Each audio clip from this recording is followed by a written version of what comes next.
Hello, ഇന്നൊരു pudding ഉണ്ടാക്കുന്നൊരു video ആയിട്ടാണ് കേട്ടോ വന്നത്. ഇത് ഞാൻ ഇൻസ്റ്റഗ്രാം ഇങ്ങനെ സ്ക്രോൾ ചെയ്ത് പോയപ്പം അതിൽ കണ്ടിട്ട് അങ്ങനെ ഉണ്ടാക്കി നോക്കിയാണ് കേട്ടോ. നല്ല ടേസ്റ്റ് ഉണ്ടായിരുന്നു. അതാണ് ഞാനിങ്ങനെ ഒരു വീഡിയോ എടുത്ത് ടേസ്റ്റ് ഉണ്ടെങ്കിൽ നിങ്ങൾക്ക് പറഞ്ഞുതരാൻ അയച്ചത് കേട്ടോ. അപ്പോൾ ഞാൻ ഇതിലേക്ക് 500 പാലും 5 ടേബിൾ സ്പൂൺ കോൺഫ്ലോറും 5 ടേബിൾ സ്പൂണ് പഞ്ചസാരയാണ് കേട്ടോ എടുത്തത്.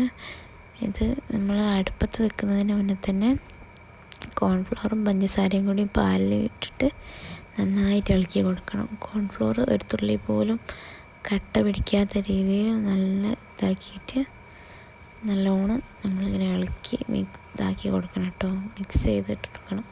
അതിന് ശേഷമാണ് കേട്ടോ അടുപ്പത്ത് വെക്കേണ്ടത്. പിന്നെ അടുപ്പത്ത് വെച്ചിട്ട് ഇങ്ങനെ നന്നായിട്ട് ഇളക്കി കൊടുക്കണം, ഇല്ലെങ്കിൽ അത് അടി പിടിക്കും. അങ്ങനെ നന്നായിട്ട് ഇളക്കി ഇങ്ങനെ കുറുക്കിയെടുക്കണം. ഈ ഒരു പരുവത്തിൽ ഇത് നന്നായിട്ട് കുറുക്കിയെടുക്കണം കേട്ടോ. എന്നിട്ട് നമുക്കതൊരു പാത്രത്തിലേക്ക് മാറ്റി വെക്കാം, സെറ്റ് ചെയ്യാൻ വേണ്ടിയിട്ട്. അങ്ങനെ കുറച്ചൊന്ന് ചൂടൊക്കെ ആറി കഴിഞ്ഞതിന് ശേഷം ഫ്രിഡ്ജിൽ വെക്കാം കേട്ടോ. ഒരു 2-3 മണിക്കൂർ ഫ്രിഡ്ജിൽ വെച്ചാൽ മതി. ഇത് ഞാൻ ഫ്രിഡ്ജിലൊക്കെ വെച്ച് കഴിഞ്ഞതിന് ശേഷം എടുത്താണ്. എന്നിട്ട് ഞാനതൊരു പാത്രത്തിലേക്ക് മാറ്റി വെച്ചിട്ടോ. നല്ല ടേസ്റ്റുള്ളൊരു പുഡിങ് തന്നെ ആയിരുന്നു. നിങ്ങളെല്ലാവരും ഒന്ന് ട്രൈ ചെയ്ത് നോക്ക് കേട്ടോ. ഇഷ്ടമായ ലൈക്ക് ചെയ്യേ.